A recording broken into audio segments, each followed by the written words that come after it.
சாதாரணமாகவே பார்த்திங்கன்னா சென்னையை பொறுத்த வரைக்கும் நமக்கு வந்து வெயிலின் தாக்கம் வந்து மே பிற்பகுதி ஜூன் மாதம் சாதாரணமாக எப்பயுமே அதிகமாக இருக்கும்.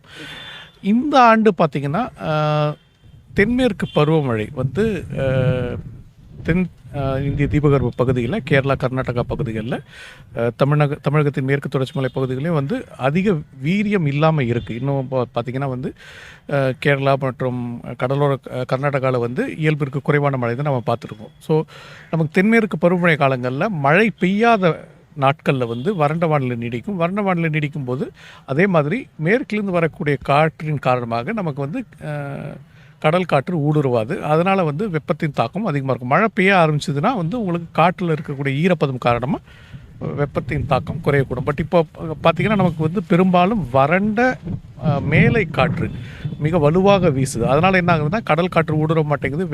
நிலப்பரப்பிலிருந்து வரக்கூடிய வெப்பம் மட்டுமே நமக்கு வருது. அதனால தான் வந்து கடந்த ஒரு 2-3 தினங்களாக சென்னை போன்ற பகுதிகளில் திரும்பவும் சென்னை மட்டும் இல்லை தென் தமிழகத்தில் தொண்டி பார்த்திங்கன்னா 2 தினங்களாக 40 டிகிரிக்கு மேலே ஜூலை மாதத்தில் இதுதான் அதிகபட்ச வெப்பநிலை நம்ம தொண்டியில் பார்த்துருக்கோம்.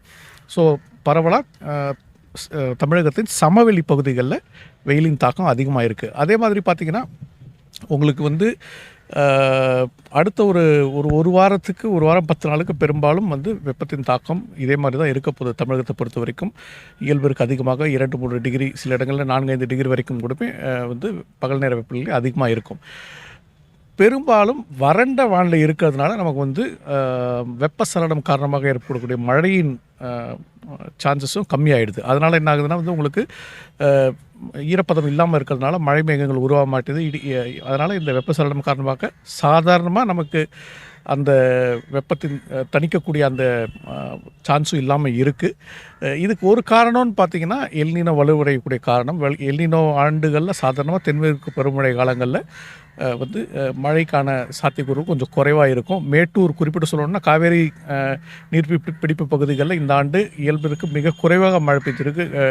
ஜூன் மாதம் பார்த்திங்கன்னா கர்நாடகா அணையில் 4.1 டிஎம்சி அளவுக்கு தான் தண்ணீர் வந்தது. அது கிட்டத்தட்ட 1975க்கு அப்புறம் பார்த்திங்கன்னா 5வது மிக குறைந்த நீர் வரத்து ஜூன் மாதத்தில் பார்த்திங்கன்னா. அதனால தான் வந்து நமக்கு மேட்டூரில் வந்து அணையை திறக்கக்கூடிய ஒரு சூழல் இல்லாமல் இருக்குது. மழையும் பார்த்திங்கன்னா இப்போ கடந்த ஒரு வாரமாக தென்மேற்கு பருவமழை மிக வலுவாக இருக்கிறதுன்னு பார்த்திங்கன்னா வந்து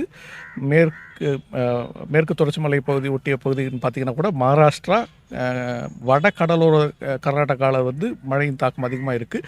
கேரளா மற்றும் தமிழகத்தின் மலைப்பகுதிகளில் வந்து பெரும்பாலும் இல்லை. நேற்று தான் வந்து வயநாடு போன்ற பகுதிகளில் ஓரளவுக்கு அதீத கனமழையை நம்ம பார்த்தோம். அதன் காரணமாக நிலச்சரிவும் பார்த்தோம்.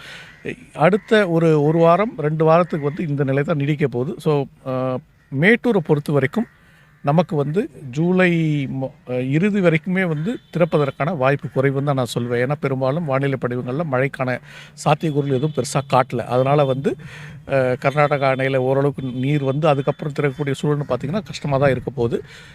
அதுவே வடகிழக்கு பருவமழை பெரும்பாலும் எல்னினோ ஆண்டுகளில் இயல்பிற்கு அதிகமாக பெய்யக்கூடிய ஆண்டுகளாக தான் நம்ம பார்த்துருக்கோம். 1982 மட்டுமே வந்து ஒரு அனாமலி. அந்த ஆண்டு வந்து தென்மேற்கு பருவமழை வடகிழக்கு பருவமழை ரெண்டுமே பொய்த்து போனது.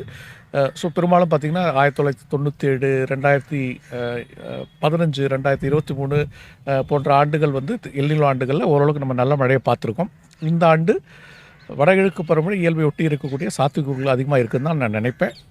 சென்னை பொறுத்த வரைக்கும் பெரும்பாலும் அடுத்த சில நாட்களுக்கு மழைக்கான வாய்ப்பு குறைவுன்னு தான் நான் சொல்லுவேன். அடுத்த வாரம் காற்றில் ஓரளவுக்கு ஈரப்பதம் வந்துச்சுன்னா வெப்பசலனம் காரணமாக ஏற்படக்கூடிய மழை மீண்டும் வரக்கூடிய சூழல் இருக்கும். அது வரைக்கும் பெரும்பாலும் வறண்ட வானிலை தான் இருக்கும்.